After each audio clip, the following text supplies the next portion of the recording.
Hi everybody, we're going to cover Chapter 9 on Airway Management.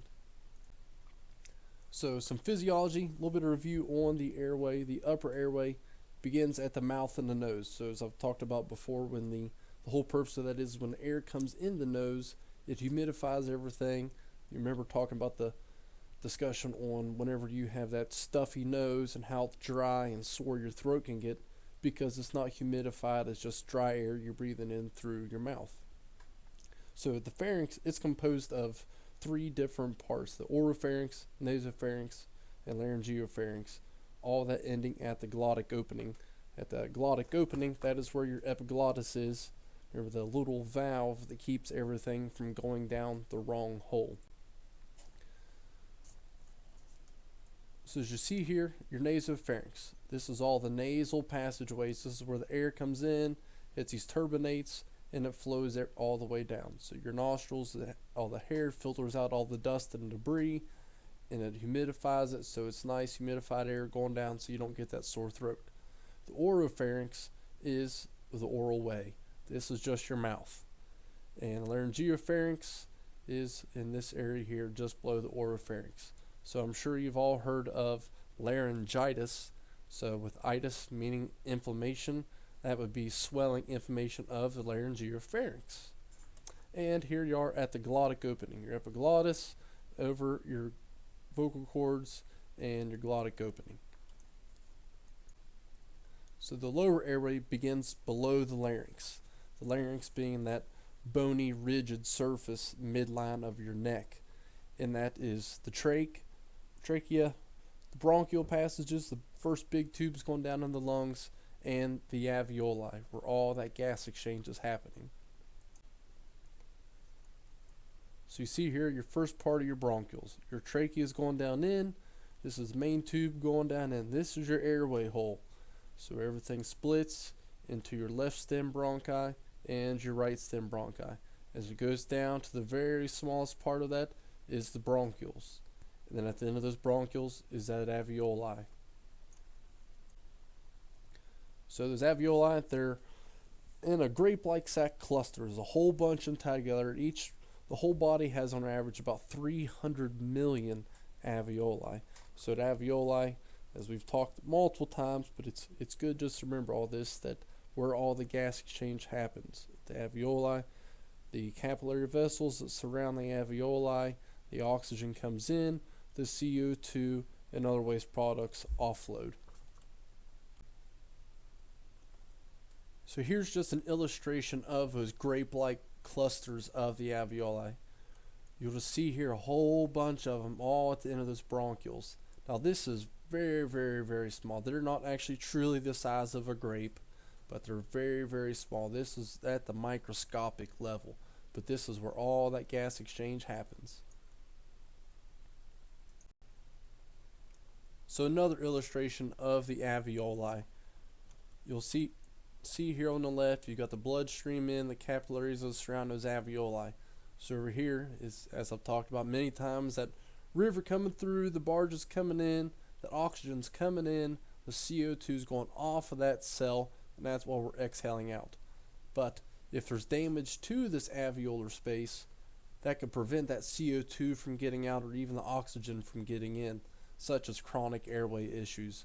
Or, as I've talked about, if there's a clot or something here that prevents any blood cells to get through for the oxygen to get onto and the CO2 to offload.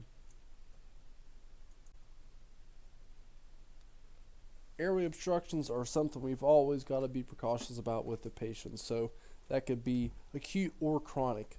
Acute meaning a short onset, happened all of a sudden, not there all the time. Such as the guy who's at KFC, ate the wings and the bone and everything and is now choking on it. To such things as vomit, you've got the frat boy passed out drunk, laying on his back, throwing up, and the vomit's in his airway, and he has this decreased mental status, and with that he can't maintain his own respiratory drive or be conscious enough to roll over and let the puke go out. Also, such things as facial trauma. You get blood in the mouth, you get that person who got involved in a vehicle accident, got blood in their mouth, they're unresponsive, they can't clear it out, Also other things going on with teeth, other particles and everything else. Now some things that occur over time, maybe a little bit closer to a not acute stage, would be such as edema from burns. A patient who gets burnt in the face, around the neck, ends up causing major swelling, some fluid shifting, and can end up completely compromising the airway. To the trauma patient, as we talked about, getting blood, teeth, stuff like that in the airway that could compromise it. Also consider the traumatic airway as the gunshot victim who just got shot by a high caliber pistol in the neck. That could be a major traumatic airway issue. Also stuff like infection, anaphylaxis, the guy who just ate the shrimp and now his throat's swelling up. All those things can really obscure and constrict the airway, causing some major airway compromise. Another one you'll see very routinely is bronchoconstriction. That's those bronchioles, that left and right main stem bronchi. Those things will constrict down. So you think about a larger airway that's open and now it's constricting, getting smaller, whether that's from an allergen or anaphylaxis or an airway exacerbation such as COPD, asthma, emphysema. All those kinds of airway issues can end up causing bronchoconstriction. So if you think about that like the end of a balloon, whenever you blow up a balloon and the valve of it, you pull really tight, the air barely just squeaks out. And that's exactly what the patient's doing. The air's trapped in their lungs and you just got that valve barely squeaked out. So that is the bronchioles constricting. Airway is one of the most important things you have to assess in the patient. So that's all part of your primary assessment, monitoring your airway, breathing, and circulation. Airway is generally coming first. So you need to assess if the patient even does have an airway. As subtle as that sounds, it's one of the most simple things you can do. First thing, you open that line of communications with the patient, saying, "Hi sir, I'm so-and-so from EMS agency. How are you?" Or "Why'd you call today? How can I help you?" Anything, get them talking. So if they reply back to you in a full sentence, it lets you know they have a patent airway. But if they start saying it in just 1, 2, 3 word sentences before they have to take a real big deep breath saying, "Well, I called you because I can't hardly breathe," that could be a very big indicator that that's maybe not a good patent airway. So all part of that primary assessment is analyzing, is that airway open? Is it going to stay open? Is this patient going to go into respiratory arrest? How critical is this airway? Because that's one of the most aggressive things we have to manage on the patient. So once again, one of the best ways to determine the patient's airway is to make them talk. Make them say hello, say, "Hey, what's going on today?" or "How can I help you?" Some way, if you're able to talk, you have an airway. Once you've determined that they do have an airway, it's not just a one-time thing like, "Yep, they're breathing, they got an airway, I'm done." You always have to keep an eye on it and always be given that constant attention. For example, I had a guy who was highly intoxicated one time, checked his ABCs, yep, he's breathing, lungs are clear, all is good. On the way to the hospital, he was so drunk, he just completely quit breathing. So it's one of those things you just got to continually keep an eye on, and also be analyzing once you do determine how patent the airway is, to be thinking about your mind, am I gonna have any major airway issues with this guy or girl for that instance?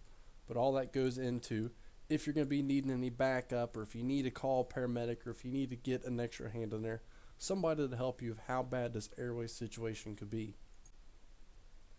So signs of that inadequate airway. So when you've determined that it's patent, you got your A's, there's an airway. Now to be checking for breathing. How much are they breathing? Are they breathing? Is it too fast? Is it too slow? What exactly is going on? So some indicators of that is, for one, if there's no signs of breathing, if they can't talk at all, there's no air movement, that's a bad day. Also, if you don't see any air movement, feel any air movement, you don't see that chest rise and fall, or you maybe only see one side of the chest move, not the other. Difficulty speaking, if you hear that hoarse, raspy sound, which could be an indicator of an upper airway issue, such as the person has laryngitis. They just sound really hoarse and raspy. There's major upper airway issues. So thinking about upper airway stuff, a patient who's choking, that's an upper airway issue, could end up having that hoarse, raspy voice. Also, if there's been trauma to the airway, they'll have that same voice. I've had patients who've had trauma to the neck, say from a vehicle accident, fuller accidents, and they sound really raspy. They'll have a really just an odd off the wall voice, and they'll know that their voice isn't the same. Also, if you see the patient positioning, whether they got their head in the air in a sniffing position, that nose straight up in the air, their body's trying to compensate, come up with other ways to get more air in. If they're doing a tripod position, which would be in a sitting position with the hands on the knees, leaning forward and doing that head bob, or if you see that they're using any kind of accessory muscles, say if they're using their stomach to breathe a whole lot, or you see intercostal retractions, those muscles in between the ribs sucking in, the muscles up around the neck. If you see any of that stuff being used and straining, bad indicator that somebody's having some major airway issues. Also, if you hear any crazy noises coming out and you don't even have a stethoscope out yet, so if you can hear that wheezing or just a high-pitched kind of almost a scream coming out of them, that's major stuff if you can hear airway issues without a stethoscope. Also, you hear those, as we call them in the field, death gurgles. That's that patient who's got fluid buildup in their lungs that it's basically seeping out their mouth and they're almost drowning from the inside out. Also in the kids, if you start to see the head bob, nasal flaring, muscle retractions, that's extremely bad in those kids.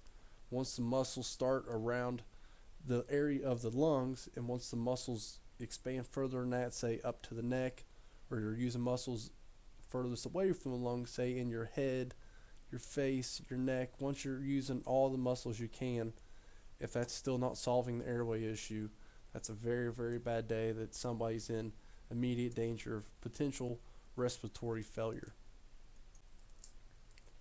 So opening airway, one of the most simple things you got to do to manage somebody's airway is you have to open it if it's not open. If they don't have a patent airway, we must give them one.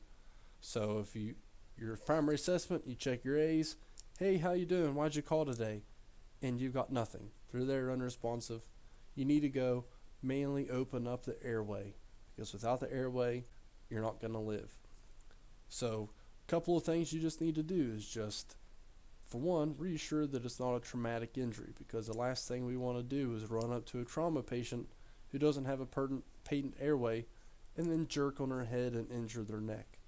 So if there is any suspicion of head, neck, or spinal injury, there's some things we have to be very cautious of. So the most formal thing we do to open somebody's airway in a non-traumatic situation is the head tilt, chin lift. And the other maneuver we use for traumatic situations is called the jaw thrust maneuver or the modified jaw thrust. The head tilt chin lift is pretty self-explanatory. You just take the head, you tilt it, you take the chin, and you lift it. The head tilt chin lift. Yes, EMS isn't always full of the most biggest rocket scientists in the world, so they like to keep everything in the KISS principle. Keep it simple, stupid. So you just take your hand, put on their forehead, lift on the chin, be sure that your fingers are on the bony part of the jaw. You always want to make sure of that, because if you don't push on the bony part of the jaw and you end up pushing on the soft tissue below the jaw, you can end up shoving that tongue backwards into the airway. And remember, that tongue is the biggest obstructor of the airway, especially laying on the back. So just some step-by-step procedures. Put your hand on the forehead, gently take your fingers, put them on the jawline, lift the head up to where that mouth is straight up in the air. So you want that mouth in that a neutral sniffing position, just the same plane you would be if you were standing straight up facing forward. You want their head to look in that position. That'll get the tongue lifted up off the back of the airway and open it up.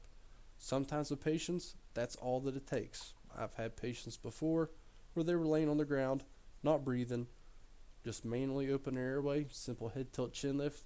They just start breathing again and they come back. No more treatment necessary. Sign here, my service is done. So the jaw thrust maneuver is a little bit more complicated. In this situation, we can't be rocking on the head because we're fearful of a cervical injury. And the last thing we want to do is that they don't have a patent airway, so we paralyze them. So what you're going to do here is you take your thumbs, as the image on the right shows, you put your thumbs on the cheeks, and you take your other fingers and you put them on the hinge part of the jaw, right where your jaw makes a bend. So everybody just go and feel your jawline now. Feel where the little bend is, where the guy's fingers are. And you'll basically take that and you'll kind of want to squeeze your thumb towards your fingers. And that's basically going to lift that jaw straight up in the air. That too will be freeing that tongue up off the back of the throat. Step-by-step instructions for those more reading learners. Keep the patient's head, neck, and spine aligned. You want to maintain their cervical alignment. So as you're using your hands to stabilize the head, you're also going to be using those hands to be lifting up on the angles of that jaw. But we need to be sure that we're not rocking that head, not manipulating the neck in any way. Everything's in a neutral position. Keep your fingers at the angles of that jaw, straight up in the air. Keep that head still. So now that you've got an open airway, you must maintain it. So there are some things that can go into that. Once that's open, you may find that they've been choking, they've got vomit, they've got food, they've got something else in their airway that needs cleaned out. So we can do some different things. We can suction it, we can put in some airway adjuncts. There's a lot of things we can do to make sure that airway stays patent. Because once you've done a head tilt chin lift or the modified jaw thrust, you've got to put something in there to keep a tongue up off the back of the throat and make sure the airway you just worked so hard to make patent is going to stay that way. So we'll talk a little bit about airway adjuncts. These are what's going to assist you in keeping that airway open. Opening that airway manually, that's just a temporary thing. That's a really subtle maneuver that you did, just a baby step in the right direction. So once you've got it open, we need to do something else to make sure that they're still getting in the appropriate amount of air volume that they're going to get. So two most common types of airway adjuncts is an oropharyngeal airway.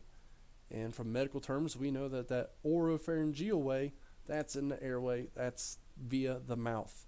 So common term is OPA. Nasopharyngeal airway, as we learned in the first slides, that's in the nasal passages. That's an MPA. So yes, we're going to shove that in their nose. A very important rule that is often skipped.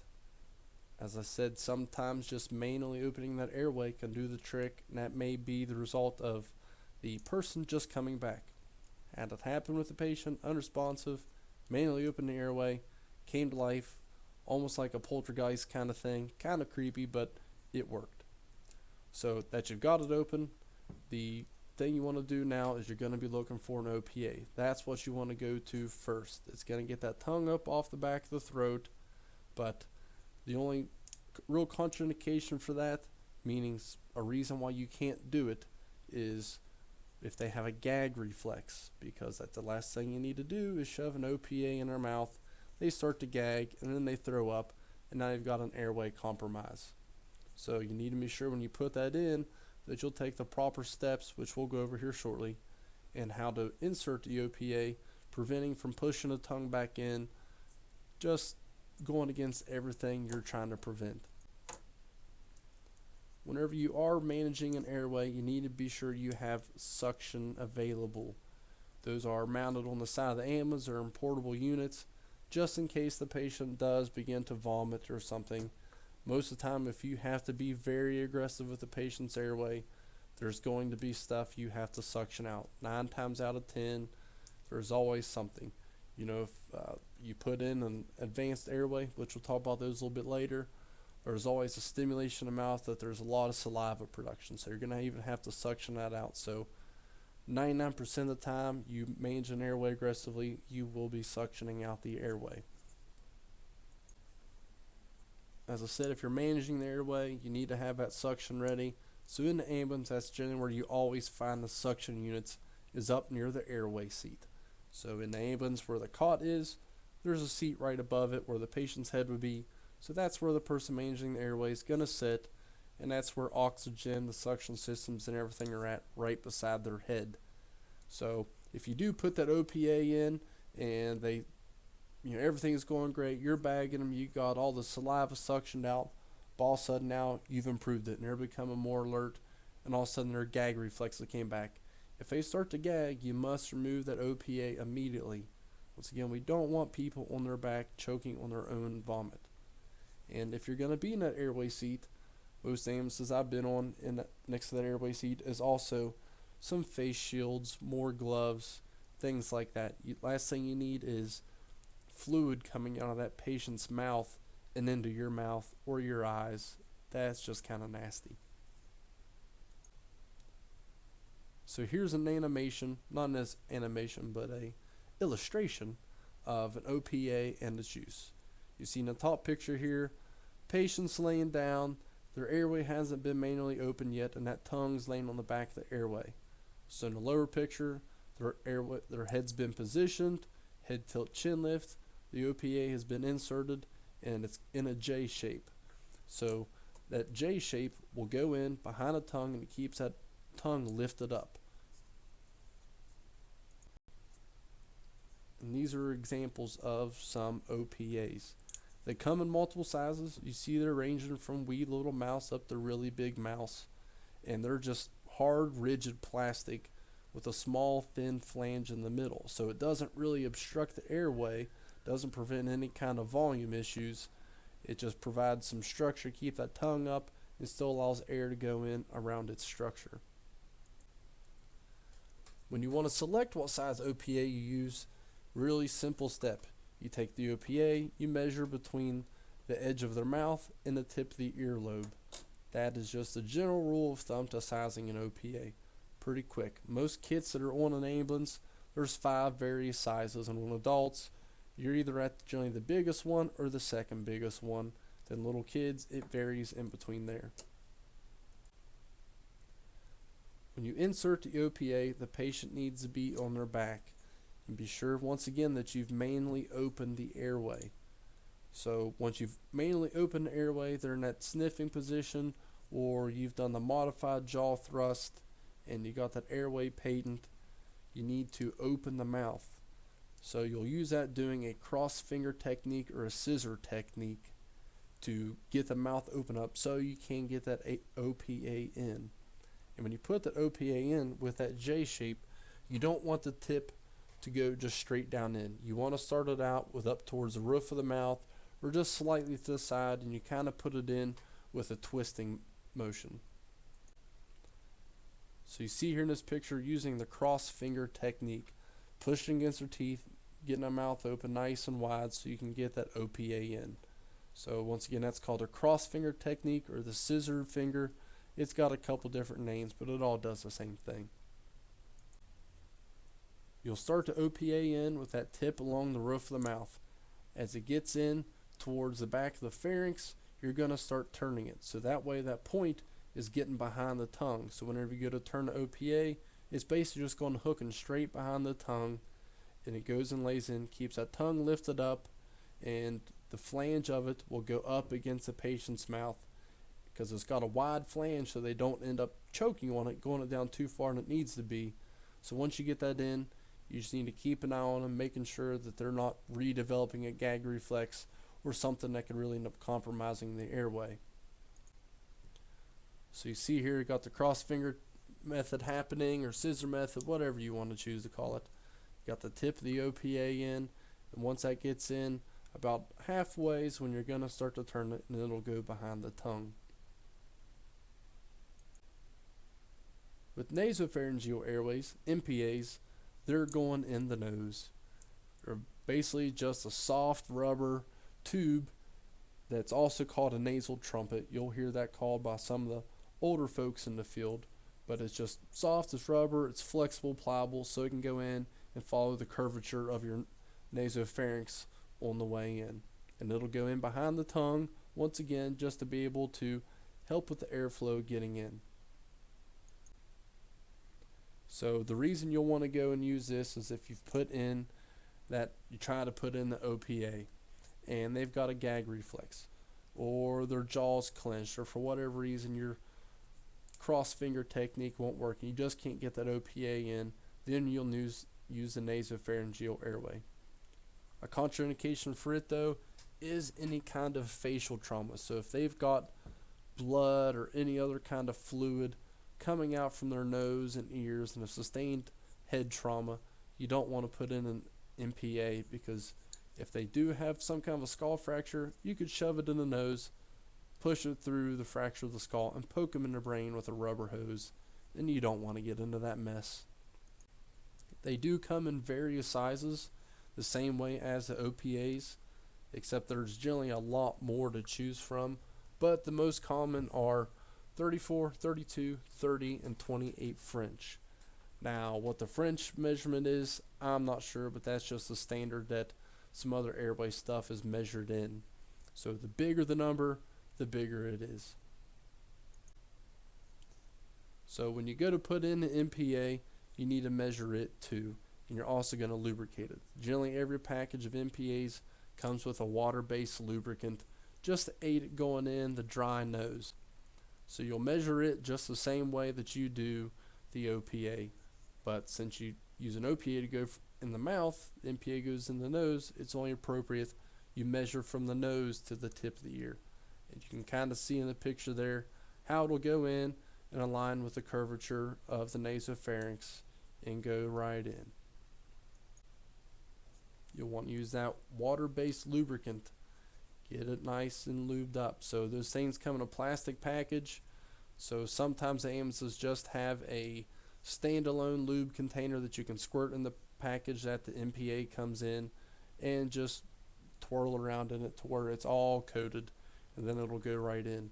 Unless it's a patient you don't really like, then you can put it in without any lube and just dry pop it and really irritate them. You'll see in the picture here that there's a bevel on that MPA where it's got a slight cut. So that side, whenever you insert MPA, that needs to go towards the septum. No matter which side you put in, that bevel goes towards the septum, that middle ligament that's in the middle of your two nostrils. So you just want to push it in. Generally you want to start on the right nostril, just because all studies show anatomically that everybody's right nostril is slightly bigger than the left, so it'll aid with everything going in. So if you can get it in the right nostril, is the way these are designed, going in the right nostril, that's a bevel side towards the septum, just in a natural curve as the nasopharynx would be, and you just put it in until the flange goes up against the nair. Now if you have to put it in the left side to get that bevel towards the septum, the NPA is going to look like it's upside down, so you'll kind of put it in as a twisting motion as well. Very important thing you need to do to be managing this patient's airway. Anything that's obvious in there that you need to get out, you need to get it out immediately. So if it's blood, saliva, vomit, mud, whatever's in there, you got to get it out. So basically a suction is just a little mini medical shop vac. So you're going to put it in there and you're going to suck out a whole bunch of fluid and whatever else you can to get that patient's airway open. They come in a mounted system, which is obviously mounted in the ambulance, and since you can't take an ambulance into the house, they also come in a portable version. But the mounted suction systems, as I said, they're up the airway seat for the person managing the airway, has easy access to it. Also with that, you're going to want to have a bottle of sterile water, so if you get thick stuff sucked up in it, you can use that sterile water to flush it all out. So there's also regulator valves on it to set the appropriate levels of suctioning pressure, because if it's a little kid, you don't want to create as much suction pressure on them as you would an adult, or you could end up sucking them inside out. Not really, but you would get the point. The portable ones basically do the same thing as the wall-mounted ones do. They just come in a portable form, and most generally they're battery powered. There are some out there that are oxygen driven by portable oxygen tanks, or even manually that you got to squeeze, create pressure, but those don't work nearly as well as just the battery powered units do. They're comprised of multiple parts. You've got the tubing, the suction tips, the suction catheters, and the collection container, what all the bad nasty stuff goes into, and then always generally with them is that container of sterile water. So once you get, if you have to suction out any thick stuff and it gets lodged in that tube, you suction in the sterile water, flushes out the tube, builds up your suction pressure once again. Here's an example of a wall-mounted suction unit. You'll see here you've got the regulator up here. Green's good, red's bad, that you adjust on this knob here. So here's your container that all the bad nasty stuff comes into. So you'll see here a tube goes from it into the wall suction unit, and then another tube here goes to the patient. The tubing to this hard plastic tip here is what's considered a yonker tip or a rigid tip, and that's what you're going to use to put in their mouth and suction out all the bad stuff that you need to. So with tubing, tips, and catheters, that yonker tip is by far the most common one. And generally all the pre-packaged tubing kits, that's what's in there as a yonker tip, just because it's a lot more user friendly. It's got a large orifice in it so you can suction out some pretty thick substances. Here's an example of that yonker tip and how you would put it in. So when you put it in, you generally don't want to push it back down in any further than you can see, because the last thing you want to do is be shoving it all the way down into here to where you can't see, and they're actually choking on something. You shove it down in, and you shove that chicken wing all the way down and make that choking patient much worse. So like I said, suction only as far as you can see. Don't ever lose sight of the tip of that thing. You don't want to shove it down in there too far. If you shove it down there too far, that can initiate the gag reflex as well as vagal stimulation. And what that vagal stimulation is there's a nerve that runs along the back of the throat. If you hit that, it can end up making their heart rate drop and just make the patient's condition way worse. There's also flexible suction catheters.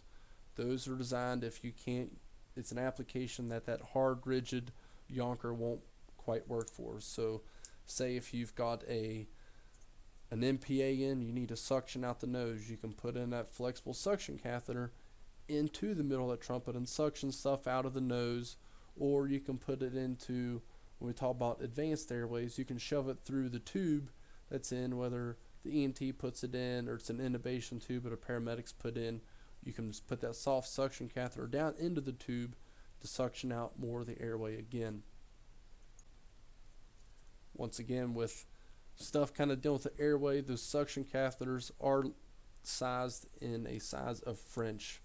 The bigger the number, the larger the catheter. Now, most of the suction catheters aren't big enough to suck up really, really thick stuff. So if it's teeth, a whole chicken wing, you're not going to suction that stuff out. It's truly not a shop vac, but when it comes to vomit, saliva, all this stuff, it'll work really well. So one thing you can do if it is really big stuff, if they eat chunky vegetable soup and there's big thick pieces of stuff down there, you can actually take you can take that catheter off and just use the suction tubing itself. It's a much larger orifice and it'll do basically the same principle. That flexible suction catheter is measured out and sized out the same way as the OPA. If you're going into the mouth to suction stuff out, from the tip of the mouth to the tip of the earlobe. As you see here in this picture, measuring out that soft suction to the ear to the mouth. And a lot of those soft suction catheters will have numbers on them. So you see the one in the picture here does not have any numbers.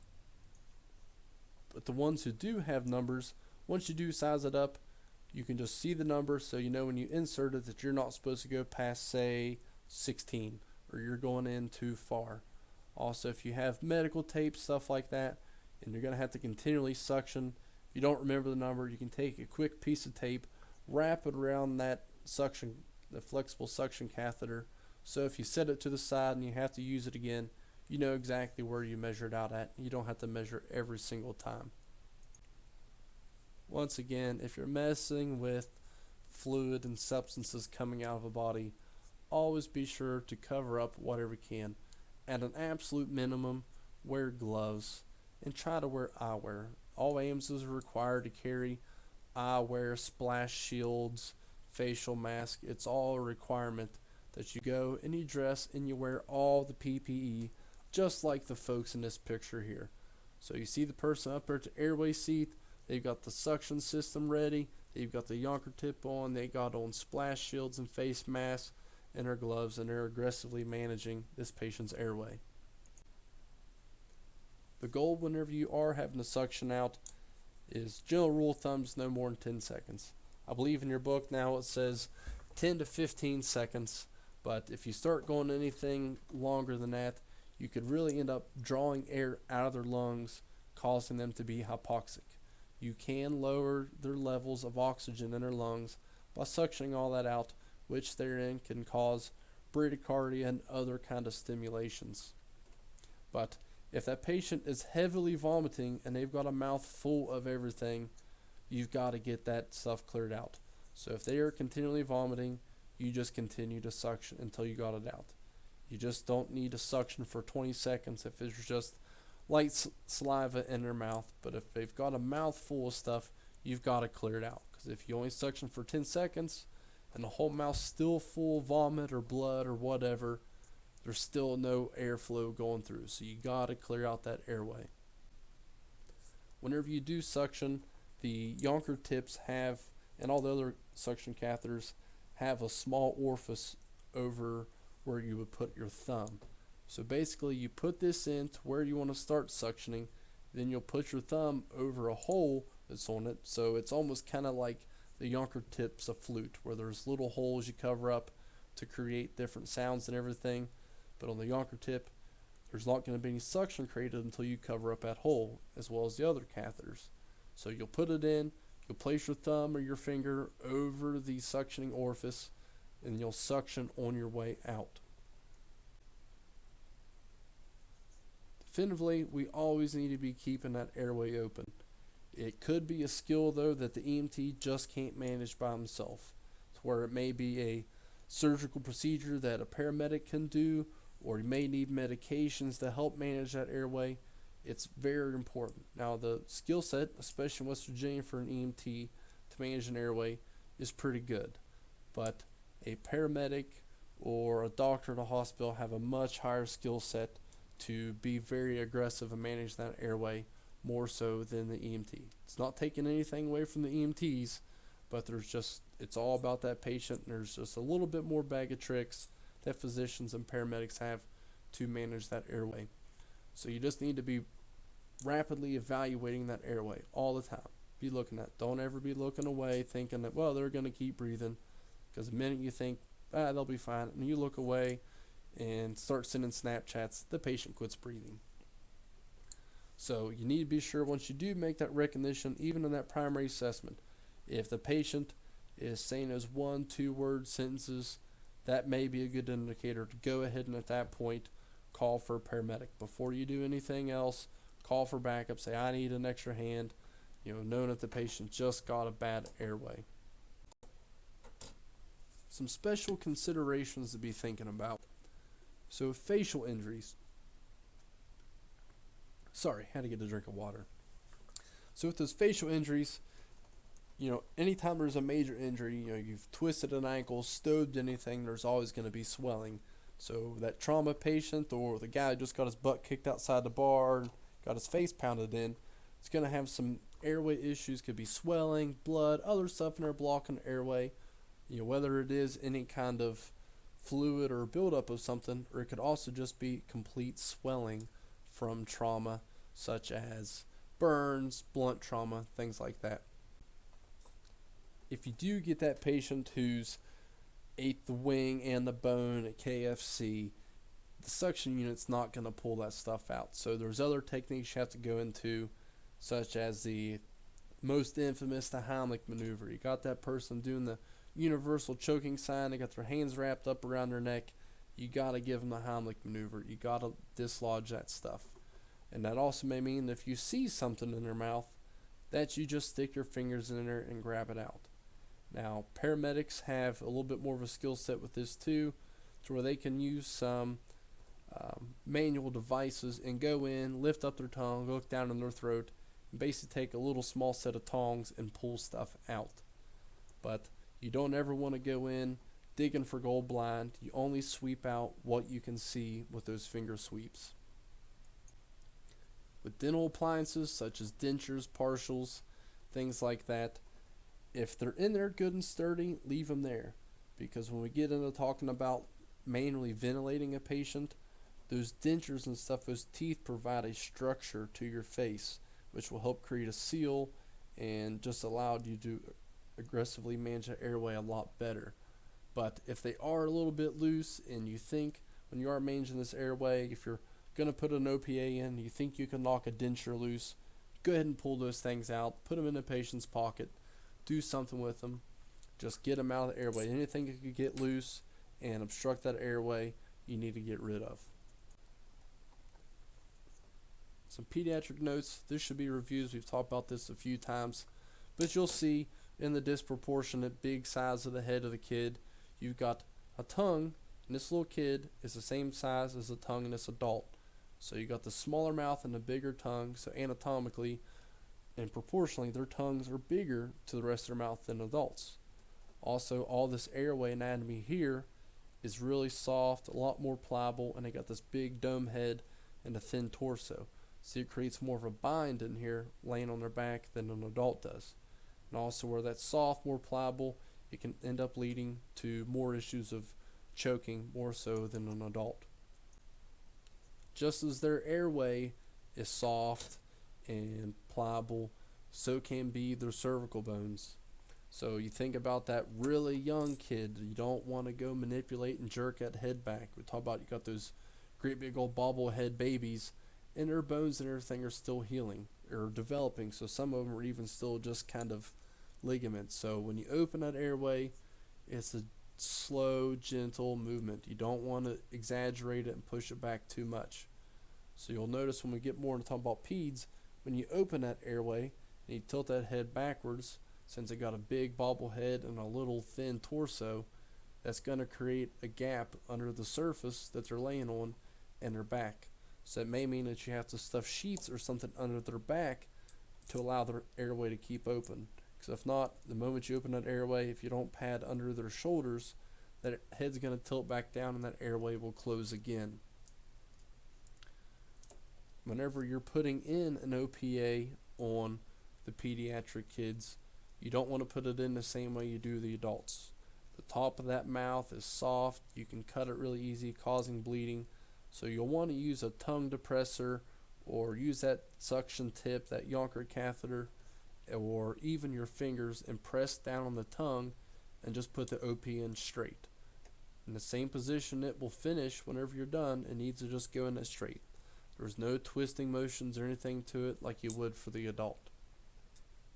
When managing the airway of an unresponsive patient without a gag reflex, oropharyngeal airways are a good choice. As always, be certain to wear appropriate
Nasopharyngeal airways are simple to insert and can be used in both responsive and unresponsive patients. In instances where an oropharyngeal airway adjunct cannot be used, a nasopharyngeal airway may be a good option. Nasopharyngeal airways are produced in a variety of sizes to accommodate various patients. To select the correct size nasal airway, begin by visualizing the patient's nares and select a nasal airway with a diameter slightly smaller than the patient's largest nare. Once the diameter is determined, then measure the device from the tip of the patient's nose to the tip of the earlobe or angle of the jaw. The rubber washer or grommet can be slid back and forth on the device to ensure a proper fit. Lubricate the distal surface of the airway with water or a water-soluble lubricant. If inserting the nasal airway into the patient's right nare, insert so as to follow the normal anatomical curvature of the nasopharynx with the bevel toward the septum. Direct the nasal airway along the floor of the nose into the oropharynx. If inserting the nasal airway into the patient's left nare, it is necessary to invert the airway so the bevel of the airway remains along the septum. Once the nasal airway reaches the nasopharynx, rotate the airway 180 degrees to resume alignment with the normal anatomical curvature of the nasopharynx. Continue to insert the nasal airway into the oropharynx. Once the nasal airway is in place, the last step is to check for adequate air exchange.